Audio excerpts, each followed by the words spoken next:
नमस्कार, मैं हूं आपका दोस्त और आप सुन रहे हैं the story told by unknown. पिछले हिस्से में आपने सुना कि कैसे रोहन ने एक रात शांति गेस्ट हाउस के रूम नंबर 207 में गुजारी, जहां उसे एक पुरानी डायरी मिली थी और एक छुपा हुआ फोटो फ्रेम।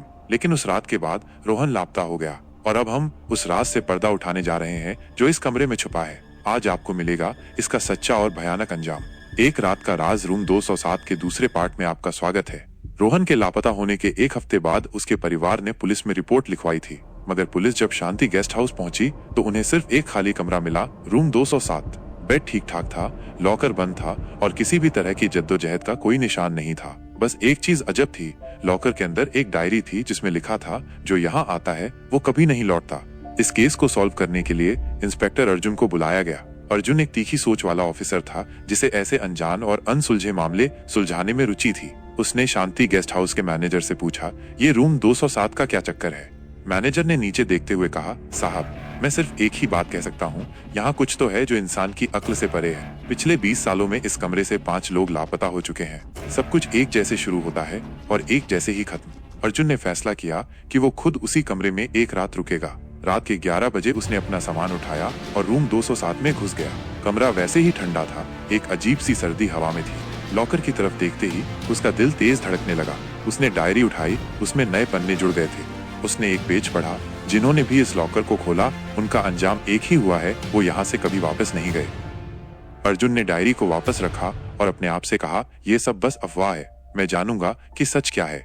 रात के 2:13 बजे अचानक रूम में एक तेज आवाज गूंजने लगी, जैसे किसी ने जमीन पर कुछ घसीटा हो। अर्जुन ने टॉर्च निकाली और उसकी रोशनी लॉकर पे पड़ी। लॉकर का ताला खुल चुका था। उसने लॉकर खोला तो अंदर एक पुराना फोटो फ्रेम पड़ा था। इस बार तस्वीर रोहन की थी, लेकिन एक और चीज थी, एक छोटी सी चाबी जो लॉकर के नीचे चिपकी हुई थी। अर्जुन ने चाबी उठाई और कमरे में एक एक चीज को गौर से देखने लगा। तभी उसकी नजर बेड के नीचे गई। वहां एक छुपा हुआ ट्रैप डोर था। उसने चाबी से लॉक खोला और ट्रैप डोर धीरे से खुला। नीचे एक पतली सी सुरंग थी, जैसे किसी ने इस कमरे के नीचे एक राज छुपा रखा हो। टॉर्च लेकर वो सुरंग में घुस गया। सुरंग में बस एक गंदी सड़ी हुई बू थी। दीवारों पर पुराने हाथों के निशान थे, जैसे कोई यहाँ से बाहर निकलने की कोशिश कर रहा हो। 10 मिनट तक चलने के बाद एक छोटा सा कमरा आया। उस कमरे में एक कुर्सी थी। कुर्सी से एक आदमी बंधा हुआ था। उसका चेहरा अंधेरे में छुपा था। कौन हो तुम? अर्जुन चिल्लाया। जैसे ही उसने टॉर्च का फोकस किया, वो रोहन था, कमजोर, डरा हुआ, लेकिन जिंदा। अर्जुन ने तुरंत उसकी रस्सियां काटी और उसे ऊपर ले आया, लेकिन जैसे ही दोनों ट्रैप डोर के बाहर निकले, एक तेज चीख से कमरा गूंज उठा, जैसे किसी और की आत्मा वहां बंद थी। रोहन ने कांपते हाथों से कहा, वो मुझे छोड़ती नहीं थी। हर रात वो मेरे सपनों में आती थी। उसने कहा था कि मैं ये राज किसी को बताऊंगा तो मैं दोबारा यहाँ आ जाऊंगा। अर्जुन ने उसे संभाला और दोनों तुरंत रूम 207 से बाहर निकल गए।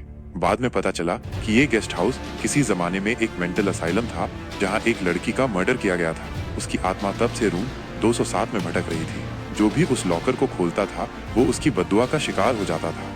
इस केस के बाद रूम 207 को परमानेंटली बंद कर दिया गया। लेकिन एक सवाल अब भी बाकी है, अगर सब कुछ खत्म हो गया तो उस रात की आखिरी चीख किसकी थी? आपको क्या लगता है, क्या सच में कुछ ऐसा होता है या ये बस एक अफवाह है? अपना जवाब कमेंट में जरूर बताएं और ऐसे ही स्पाइन चिलिंग कहानियां सुनने के लिए सब्सक्राइब करिए the story told by unknown. अगली बार मिलेंगे एक नए राज के साथ। तब तक सावधान रहिए, क्योंकि कब, कौन, किस राज में फंस जाए ये कोई नहीं जानता।